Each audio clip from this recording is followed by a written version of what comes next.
It's the cry of generation. It's a stirring in our soul. It's dreams still in focus. It's hope still whole. For children that are and those who will be, our destiny is justice for once, for all, forever. Let it be. No more delays, denials can ignore our voices, nor suppress our choices. We come for all that God has gave, unashamed descendants of the indigenous immigrants and the once enslaved. For children that are and all those who will be, our destiny is justice for once, for all, forever. Let it be. Liberation when we read, love when we lead, moving at the speed of student needs, pushing against the abundance of oppressive greed. For children that are and all those who will be, our destiny is justice for once, for all, forever. Let it be. All right, guys, here on the Justice Cast with friend, the one and only Bill Kurtz. Bill, thanks for being here with us.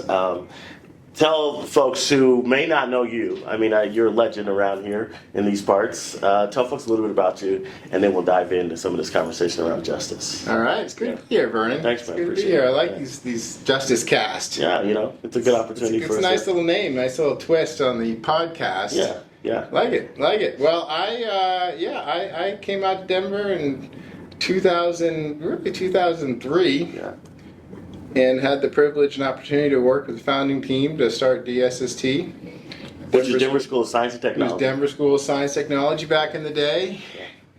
At our, what was then the, we called it the Stapleton campus, but now is the Montview campus. And we call it the mothership. That's what it's called now. It's called the mothership. They call it the mothership now, I guess. Well, Yeah. you know, we didn't allow that back then. We were like, no, we ain't doing any mothership. And maybe that's what happens when you leave a place. But that's true. anyway, so I had the privilege of being a part of that, and we were at that for 20 years, and I just stepped down as the CEO a year ago. What was the impetus of that? What stirred you to come and do that? What was the injustice that I think you saw when you wanted to start DSST? Yeah, well, it was a great opportunity to come to Colorado. First of all, I got recruited. I was doing good work in Newark, New Jersey, which I loved. Because you're from the East Coast. I'm from the East Coast, from Maine, and was in the New York City area and started my education career in the South Bronx. Okay. And loved the South Bronx. That was a really special time for me. And but you are a Nuggets fan, right? Oh no! I know. We can't go to the Nuggets. I mean, I'm not a Nuggets You're not anti-Nuggets, right? I'm not a Nuggets hater, but I'm not a Nuggets fan. I'm a Celtics fan, by the way. But anyways, but yeah, and then I was in the Brick City in Newark for 6 years running a school, and then had the chance to come out here. And I think the opportunity here was to reimagine the way we do high schools in America, to be perfectly honest, and that was the goal, was to come out here and start a brand new high school that did things differently, and it was a great experience. And so the injustice was the idea that when I arrived here in Denver, and we built a vision for the school, and as you know, that vision is, I think, well known today, which is we're going to ensure that every student that walks through what we call the red doors of Montview at that time was going to have the opportunity to make their own choice about going to college, not have that choice made for them, which unfortunately to this day, many low-income kids and black and brown kids still have that choice made for them by the system. And why did that scare people? Because I mean, we've been rocking with DSST pretty much from the beginning. We've had family go through there, and now I've got my youngest daughter is in DSST. Why did that scare people? Why does it still scare people when you say people get the choice, right? Or, oh my goodness, it's a charter. I mean, why are we still having those same kind of fear-mongering when it comes to charters and choice when, to your point, justice is families being able to choose the pathway that best meets their needs to get to the place that they want to get to. We don't have a problem when rich folks do that and they choose private school. We don't have that problem when people choose parochial school. But for whatever reason, when we get to the public school system, people are just in alarm, right? Because parents who don't necessarily have the financial means would dare have the same opportunity to choose a pathway in the public system that helps them get to a great place. Why is that such a problem for folks? Great question. I mean, how much time do we have, Vernon? Unfortunately, I think, there's, this goes all the way back to, I think, what you believe about human nature and what you believe about the human condition. And, unfortunately, I think our world has always had a challenge back to the earliest civilizations, the earliest societies around othering people who look differently than you. So we've always struggled with that, and I think when I came to Denver in 2004, there was this idea that there are paths for kids to take, and those paths are largely determined by what you look like and where you come from. And, when I started DSST, I can still remember to this day a significant, prominent philanthropist in town coming to visit our school, which was then at the Blessed Sacrament School in Park Hill, because our building wasn't ready. Yeah. And I got through saying, hey, this is our goal. We're going to have 100% of our kids go to four-year college if they so choose. And as you know, most kids go to college, not all, but most kids go to college if they have a real choice. Yes. And I remember him saying to me, remind me who's going to go to your school? And which was really code for, okay, how many low-income kids are you going to have in the school? Right. How many black and brown kids are you going to have in the school? Which I think was the prevailing attitude. I'm not trying to pick on this individual, because I think we all are born and of the culture in which we live, and that was the air that was breathed in Denver. And as you know, right before I got here on the steps of East High School, I can't remember her name, but a very courageous East High School black identifying senior held a press conference on the steps of East High School and said, this is a school of two populations. Yes. And a school of two different sets of expectations, and if you look like me, you have one set of expectations, and if you look like me, Bill Kurtz, you have a different set, and this is injustice. Yeah. And this happened before DSST started. Right. And so that was the city that we started DSST in, and we essentially said, you know what, every single child has tremendous potential. Yeah.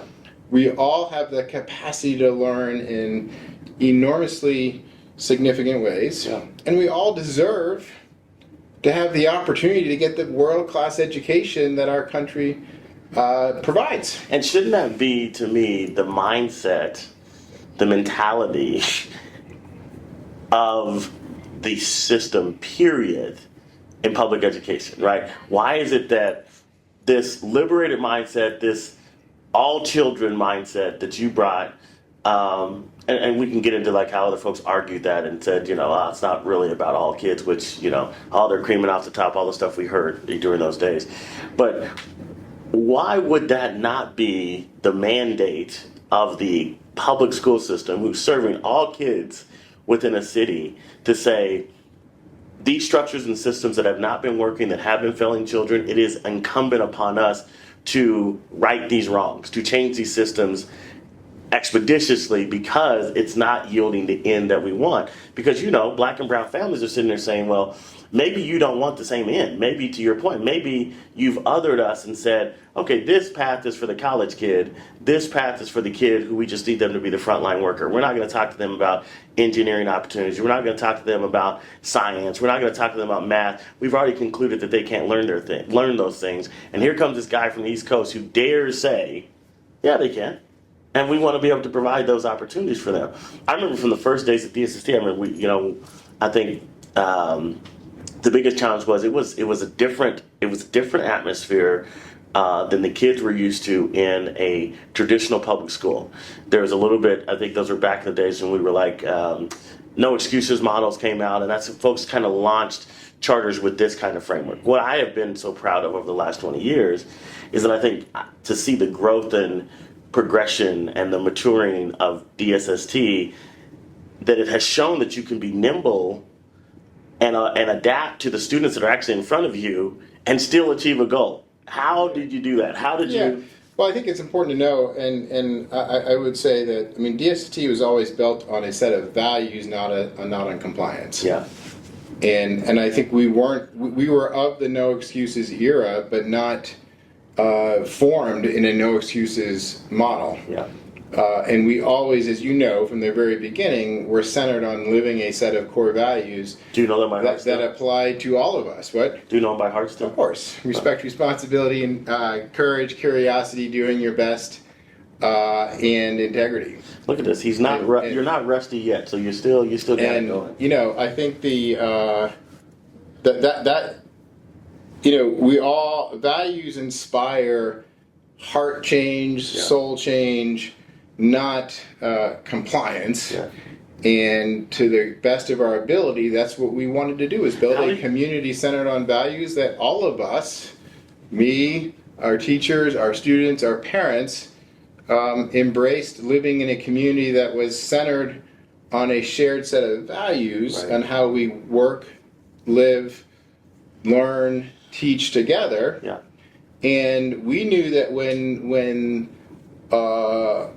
our students embodied a value-centered approach, and of course that doesn't mean that they had to adopt our 6 values long term, but they learned the process of how do you live by a set of values, and you might pull those values from your family, from your church, from your community, but you and I both know that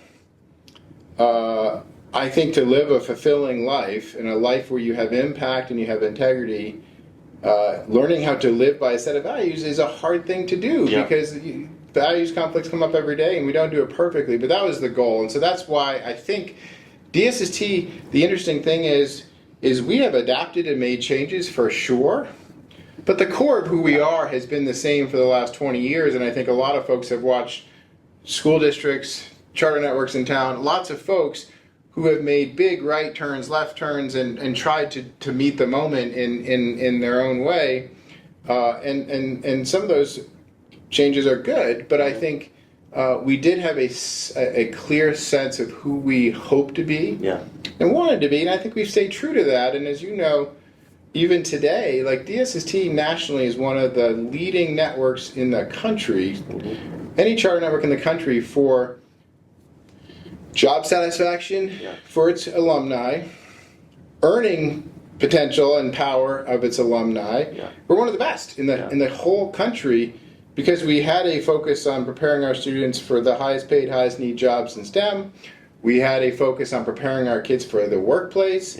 Through our internship program, we had the idea that we wanted to help build values-driven students who could thrive and succeed in any circumstances. And all those things have played out, and we haven't, that core that we were in 2004 is still who we are today, and why we're producing, I think, some of the best and well adapted and ready to take on the world. We just had a student graduate from GVR, 4 years ago, graduated from Harvard. He just posted yesterday in LinkedIn. He's going to start at a startup in San Francisco. Wow. And he essentially talks about the fact that, his resolve to go to Harvard was encouraged and nurtured the very first day of his 6th grade year at GVR. Wow.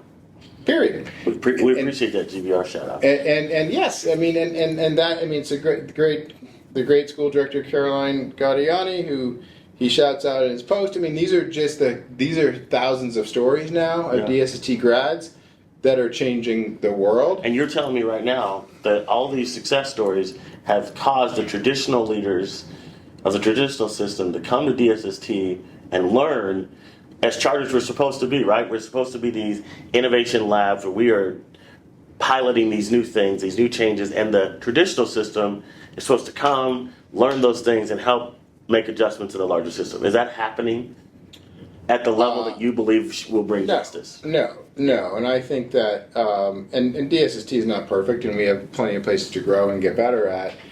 But the reality is that we have lost our way in K-12 today, I think, in many places. And the animating desires and belief to serve all children with excellence, I'm having a hard time finding, and with the passion and the commitment that is needed. You and I both know, we've talked about this for many years, you can't break societal inequity overnight. Yeah. You can't break it with words. You can't break it with performative DEI conversations. You Right. can't break it with LinkedIn posts Right. and social media posts. You can't break it with public comments, in board meetings, Right. or board members pontificating at board meetings. You Right. break it by having schools that work for all kids. Yes. And who are committed to being learning organizations that say, hey, we've got to get better. And right now, as you know, in the federal government has essentially said we're not really interested in K-12 education. Yeah. And so, we can debate whether, all of that. But the reality is, for a kid sitting in Green Valley Ranch today, she doesn't care about which part of our government is doing what about, Yeah. K-12. She just wants a great education. Yes. And whether that's the city, whether it's DPS, whether it's a charter network, whether it's the state, it doesn't really matter. No. What matters is, does she go to school 180 days of the year Yeah. and get a great education where she learns how to read, to do, high level math, where she learns how to think, Yeah. where she's valued for who she is, Yeah. and where she learns how to do hard things. Yeah. And we as adults in society, that is our responsibility and obligation, and I feel like we are looking the other way. Yes, sir. I feel like we have dismantled all the data systems that allow us to understand whether she is able to learn Right. and holding people accountable to ensuring that she's learning that way, and then holding our leaders accountable for not delivering. Yeah. Because as you know, the achievement gaps in our city today are larger than when I got here in Right. 2004. Right. And that's not okay. And we don't seem to have a lot of concern or outrage about that in town. Oh, it's more which than a is- test. They tell us, it's more than a test, man. It's like, hey, as long as they feel good. I said this to somebody who was sitting in the chair. I said, I appreciate that my daughter feels great, that she's having fun. But I sure want her to be able to read. I sure want her to be able to do high-level math. And you cannot sell me that it's a quality education if all we are focused on is she having fun, right? I get total wellness. I'm committed to that, making sure we're dealing with the whole child. But the whole child definitely is about her proficiency and her readiness to be successful for whatever's next, whatever path she chooses. And I think, to your point, I think we sadly are dealing with the time where folks don't want to be held accountable to that. To your point, we're seeing, data is getting harder for families to access. To people are watering down and the value of a test, the value of assessment, and to me, that's injustice. It's pushing us backwards to where families think, oh, we got all these certificates and all this stuff that kids can give, the seal of this, the seal of that, and I said, how can somebody walk across the stage with a seal of biliteracy, and that same student sit down with me and we test them and they're reading at a 7th grade level? How did that happen, right? That to me is the injustice, and parents to me need to know that and say, the system's got to change. I want to ask you this, what was the biggest misstep in the development of DSST that you would go back and say, if you could do it differently, we would do this?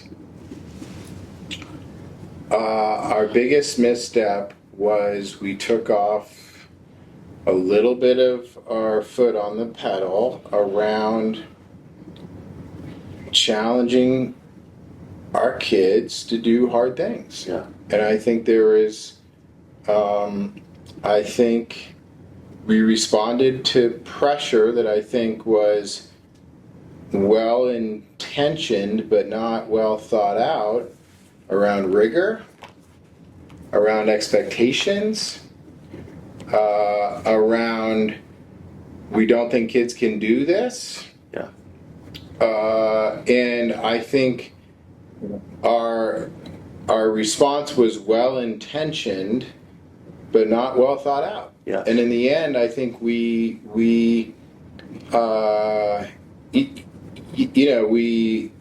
I think got off track in some places around what we were hoping and expecting our kids to do. And then, as you know, the pandemic's a perfect example of this. As you know, and I want to fully acknowledge, I think it's harder in the post-pandemic to get academic growth and gains, and I think that there are a lot of educators that are working really hard to get those. Yeah. And it is harder, I think. I actually believe that. But we need to be honest about the fact that we're not getting them, and that we've got to dramatically change what we're doing to get them. And the reason I say that is because, as you know, post-pandemic, the top 25% of kids coming from the top 25% of income households in this country are actually doing better. Yeah. And it's just the rest, the bottom 75% are doing much worse. And there's a reality that I think there's implicit expectations in the culture those top 25% live in, that says you're just going to keep doing better. And that comes with economic privilege. It comes with all the opportunities that they have that others don't. But when we don't expect our bottom 75% in that kind of that economic bracket to get better, we're actually doing them the largest disservice we possibly can. Because then they start falling further behind, which is what exactly the data says. And so I am a big believer in strong mental health and all those supports. But what we can't do is look at our kids and say they're not capable of working hard and achieving in big ways, because that, I think, in some ways is at the core of this divide right now. And the pandemic pointed it out, and it just exacerbated a reality. And so we have reversed progress on those who come from the bottom 75% of economic households, while the top 25% are continuing to be up to the right. So Principal Kafele says it's a belief gap, right? And he says, and it's about expectation. He says the thing that goes on most in his learning, he's from the East Coast, I think you met Principal Kafele too. The biggest thing that he says is, like, to your point about expectation, he goes, folks don't expect kids from certain zip codes, certain skin, certain language to do well, right? And so they teach to that. They teach to their low bar expectation. They support their low bar expectation.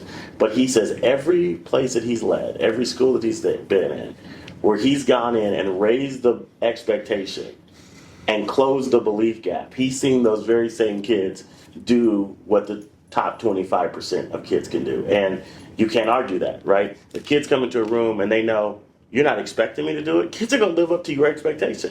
But if you are believing them to be capable, they're going to do more than that. I want to give this to you. So the Children's Campaign just put out their recent kids count. They looked at data in 2024. Students not meeting expectations in CMAS in Denver was 59.3%, right? Students not meeting expectations, CMAS and math in Denver was 68.8%, and that's overall, right? We know those numbers disaggregated are darker grim for low-income kids, black and brown kids, students with disabilities, right? How does that make you feel? We've been in this mud for a long time. You're starting DSST, I started Vernon in 2005, and been 20 years of work for both of us. I get livid when I still see that stuff, and I feel like my youngest daughter's going to be a 7th grader now. I don't know if I honestly have the stamina to continue to look at this stuff.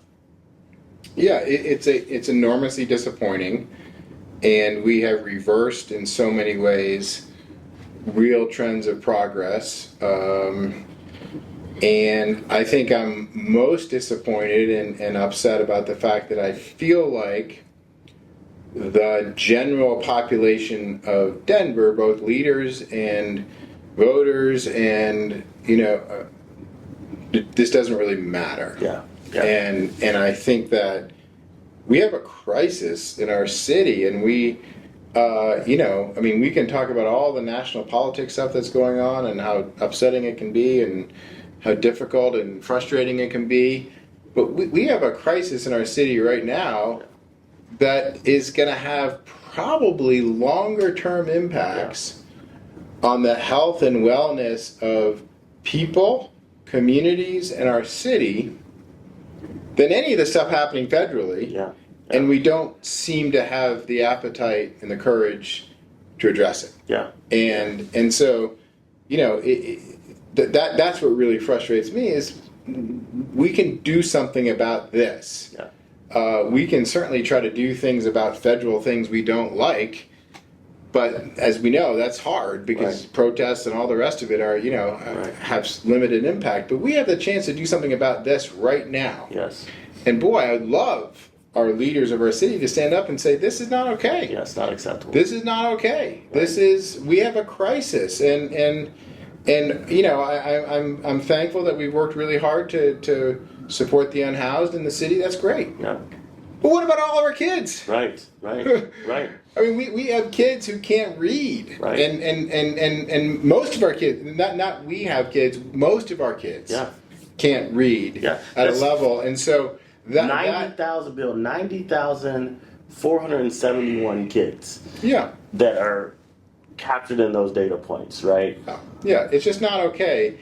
And we can do something about that. Right. And I'm not saying it's easy. I'm not saying we can snap our fingers and solve this problem. It's a lot harder than that. I get that. But as you know, and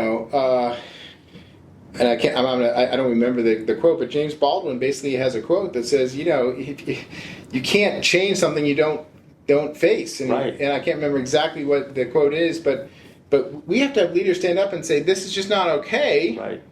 And we can't accept where our kids are in this city, and we have to work collectively together to change that. Yes. And we do have the efficacy to do that. Yes. And it will take a lot of hard work. And there's a lot of teachers that are working really hard right now. There's a lot of principals that are working really hard right now.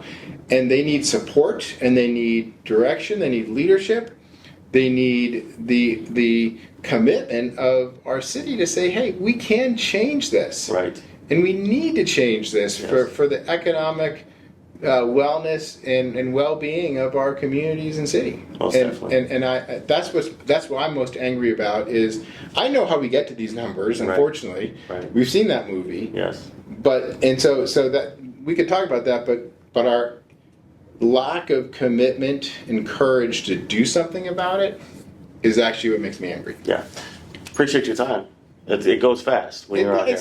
When you're having a good time like this, right? We could just talk for hours. We could talk for hours, and unfortunately, there's enough challenges and opportunities to change things. We could talk for hours, but this has been a pleasure, and I appreciate the time. I appreciate you too, man. Thank you, Bill. All right. Thank you for joining us this week on the Justice Cast. If you are moved and inspired by what you heard this week, we need you to do justice by doing 3 things. Number 1, like and share this episode with your friends and family and network. Number 2, sign and share the Do Justice Pledge. And 3, join us for an upcoming Do Justice action. You can find those listed on our website at www.faithbridgeco.org. That's www.faithbridgeco.org. Remember, the world we believe for is possible. Do justice.